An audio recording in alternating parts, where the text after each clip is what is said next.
구독 안 눌러주신 분들 구독 부탁드리고요. 좋아요 한 번씩 부탁드립니다. 오늘도 시청 감사합니다. 안녕하세요, 찰리브라입니다. 코인 가격들이 나쁘지 않게 현재 흘러가고 있어요. 그래서 주말을 넘어서 과연 이 장세가 언제까지 갈지는 모르겠지만 일단 현재 장세를 그냥 즐기시고, 제가 이거 드리는 말씀이 아니라 제가 좀 추종을 많이 하고 예전서부터 좀 약간 존경했던 그런 트레이더가 있는데, 그분이 이제 그런 말씀 하시더라고요. 지금 현재 장세에 만약에 코인이 올라가면 즐겨라. 그리고 하락하면 슬퍼하라. 그러나 그냥 머물러 있어라. 라는 말씀을 하시더라고요. 그 얘기는 뭐냐면, 그냥 내가 단기적으로 조금 올라가고 조금 내려간 거에 1에 1비할 지금 시점이 아니라 그냥 텀을 좀 길게 봐야 되는 시점이라는 거죠. 그래서 스윙도 많이 하고 그런 사람이 그렇게 얘기했을 때는 상승 트렌드 관점이 보이기 때문에 그런 말씀을 하시는 거거든요. 그렇게 보시면 어떨까라는 생각을 하고, 일단 오늘 영상을 보시다 보면 연준에서 이제 되게 갑자기 생뚱맞은 얘기를 했어요. 금리에 관한 얘기를. 그래서 그것에 관해서도 보시면서 과연 그들이 지금 생각하는 게 뭘까 한번 넌지시 짚어보시면 우리가 왜 가상자산에 투자를 하고 있는지에 관해서 정답을 아마 찾으실 수 있을 거라고 저는 생각을 합니다.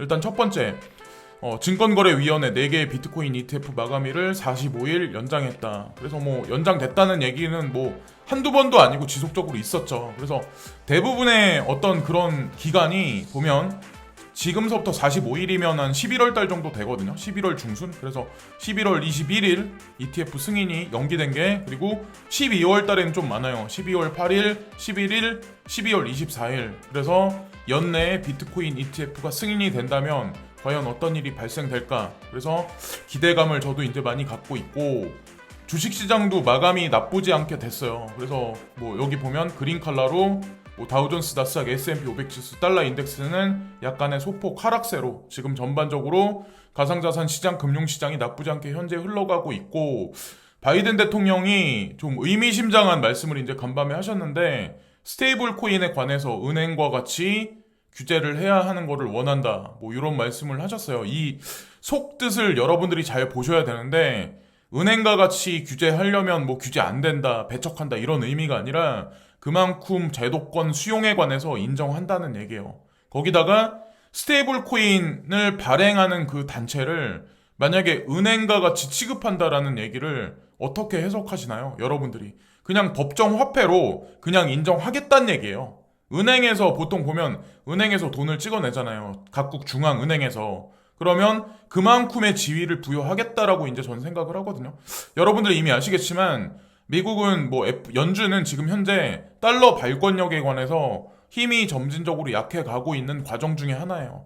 그러니까 기축통화의 역사가 거의 100년이면 거의 수명을 다 하거든요. 근데 현재 100년 가까이 거의 다 왔어요. 달러가. 그래서 2030년을 저는 달러가 어느 정도 힘이 많이 빠질 거라고 이제 생각을 하고 있어서 저도 이제 코인에 투자를 했었고, 그런 관점으로 보시면 어떨까라는 생각을 합니다. 근데 이 와중에 인플레이션은 지속적으로 계속 올라가고 있어요. 우리가 들고 있는 은행 계좌에 있는 어떤 원화라든가 달러라든가 이런 거는 지속적으로 가치가 하락하고 있는데, 그래서 유로존 같은 경우도 코어 CPI가 13년 만에, 여기 나와 있는 거대로 유로존 같은 경우 CPI가 13년 만에 3.40%로 엄청나게 급등했다. 그래서 전 세계가 아마 에너지 값 때문에 그런지 모르겠지만 어쨌든 지금 현재 인플레이션이 창궐하고 있는 와중이고, 여기 나와 있듯이 그냥 돈이 녹아내리고 있는 와중이에요.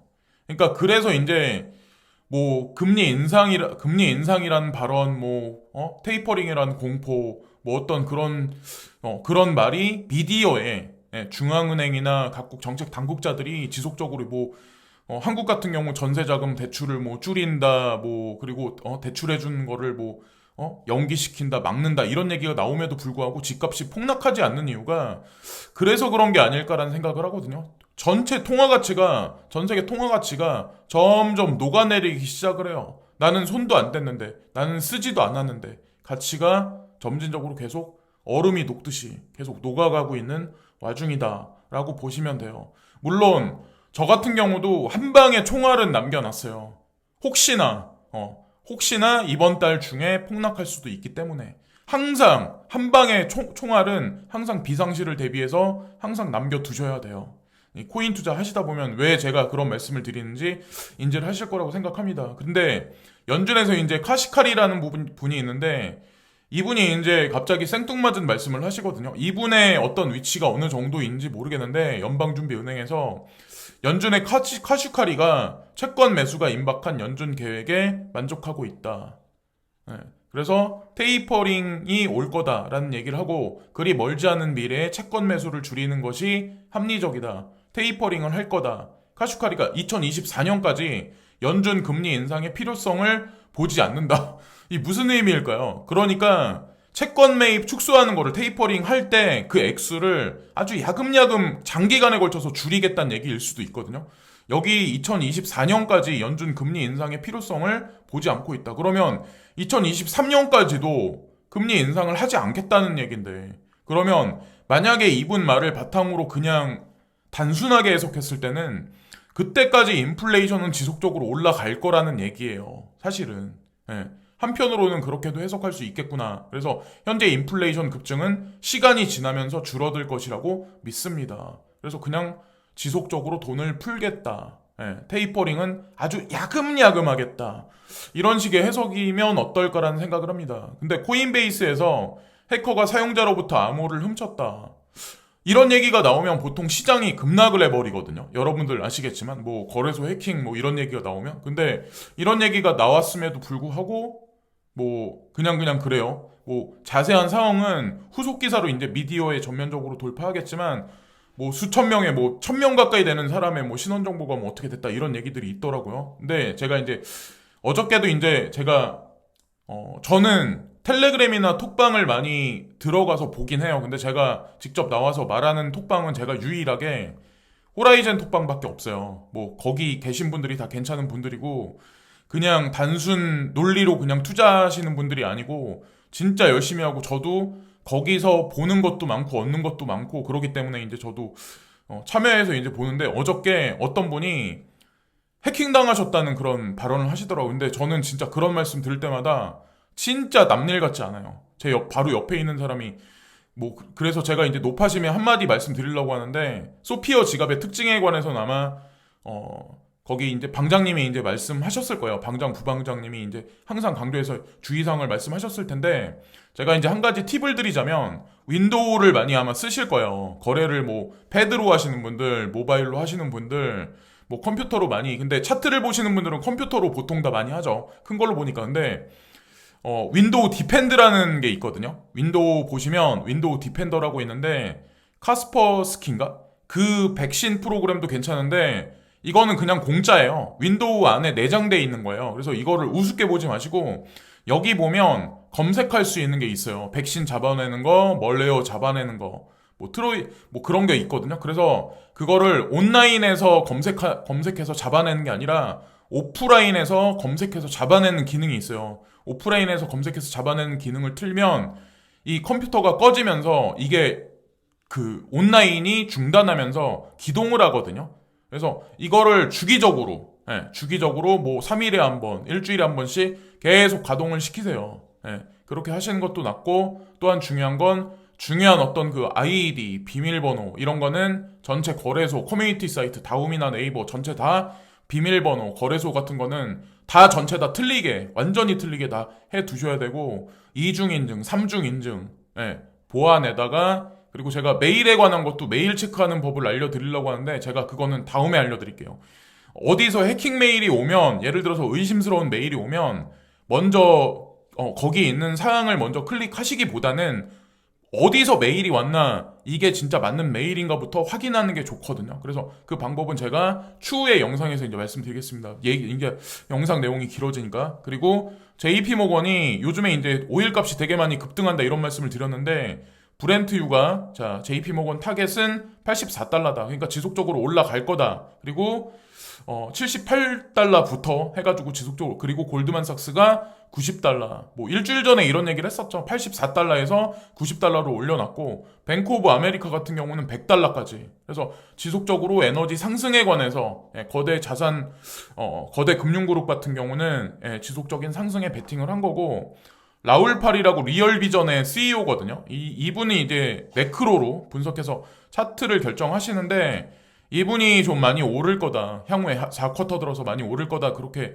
말씀하셨는데 뭐 어떻게 될진 모르죠. 주말 이후의 장세가. 근데 이더리움이 향후에 이제 하반기 들어서 볼링 웨지 그러니까 뭐 하방세기형 패턴이 만약에 완성이 되면 2배까지도 앞으로 오를 수 있다. 이분이 말씀하시는 건 뭐 일주일 상간을 말씀하시는 게 분명히 아닐 거예요. 2배까지 오를 수 있다. 이런 말씀을 하시더라고요. 이거는 그냥 이분 뭐 인지도도 있고 네임도도 있고 능력이 있으신 건 분명한데 그래도 누군가가 이런 말을 할 땐 내가 그냥 덥석덥석 코인을 사는 게 아니라 제가 이거 말씀드리는 거는 그냥 참고용으로 보시면 돼요. 그리고 언제나 코인 매수는 항상 하락했을 때 사람들이 막 이렇게 올라가는 급등 코인 타는 거는 단기적 수익 매매 관점은 상관없는데 보통은 우리가 진짜 마지막 총알, 뭐 마지막 두세 방의 총알을 쏠 때는 시장에 패닉했을 때, 시즌 종료다 이런 얘기가 나왔을 때 그때 이제 매집을 많이 하셔야 돼요. 자, 그리고 뱅크 오브 아메리카에서 뭐 2021년이 그레이트 인플레이션이다 이런 얘기를 하면서 오일 가격이 55% 상승 그리고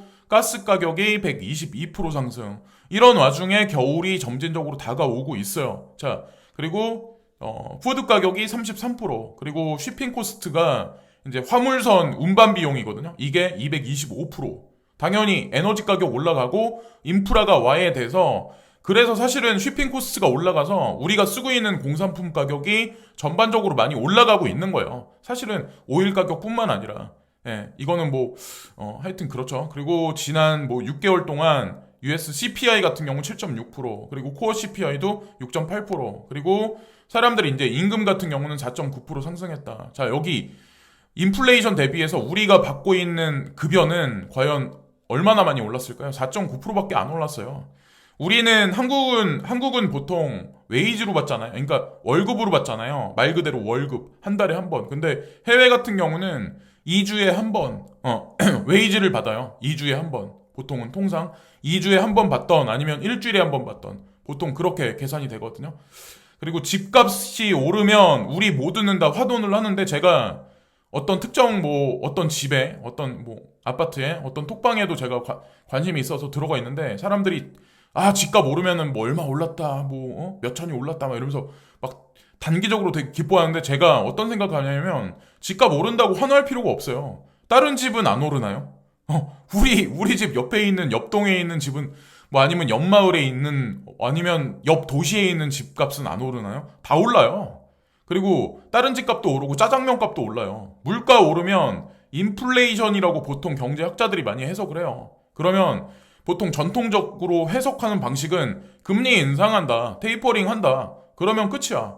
그냥 이게 지금 정답은 아니라니까요. 그러니까 지금 현재 그냥 전형적인 스태그플레이션이에요. 스태그플레이션. 그래서 어쨌든 바이든 행정부에서 지금 인프라 법안에 관해서 노력을 하는데 어쨌건 그게 이제 협상이 타결되면 어마어마한 아마 돈이 시중에 풀려대기 시작을 할 거예요. 그거는 미국뿐만 아니라 전 세계가 마찬가지로 그렇게 될 거라 생각을 하는데 초당적 법안에는 도로, 교량, 광대역 등에 대한 신규 투자에 5,500억 달러가 포함됩니다. 많은 일자리 창출이 기대됩니다. 이 말 그대로 시중에 돈을 푸는 것도 방법이 있는데 그냥 돈을 풀면 주식시장으로 몰려갔다가 거품이 일어서 그냥 꺼져요. 말 그대로 인프라에 투자하겠다는 얘기예요. 인프라.